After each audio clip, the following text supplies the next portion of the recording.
अस्सलाम वालेकुम नाज़रीन, मां आहियां सिकंदर लुत्फ़ी। हमारी सिरा है सुरहान टीवी न्यूज़ बुलेटिन में शामिल कयूं था हिन वक्त जी आम ख़बर।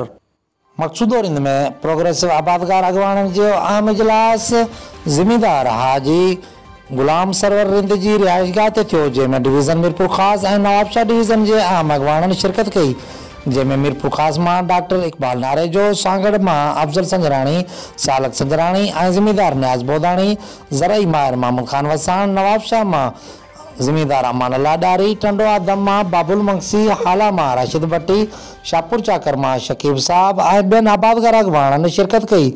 इजलास में नकली बिज ऐं नकली बाण जे सरेआम विकिरे ख़िलाफ़ ॻणती जो इज़हार कयो वियो ऐं हुकूमत सिंध खां मुतालबो कंदे अॻवाननि चयो त नकली बिज ऐं नकली बाण विकिरो कंदड़नि ख़िलाफ़ सख़्त कार्रवाई कई वञे। ऐं ॿिए तरफ़ DFC उमरकोट ऐं मीरपुर ख़ासि पारां लेटर जारी कयो वियो आहे त कणक जी चुरपुर ते पाबंदी लॻाई वञे। अहिड़ी पाबंदी जी असां सख़्त मज़म्मत करियूं था ऐं सिंध हुकूमत खां मुतालबो था कयूं त फौरी तौर ते सिंध में कणक जी ख़रीदारी लाइ जल्द सेंटर खोलिया वञनि, जीअं गवर्नमेंट पंहिंजो हदफ़ हासिल करे सघे ऐं बाद में आबादगारनि खे तंग करण जो सिलसिलो पिणु बंदि कयो वञे।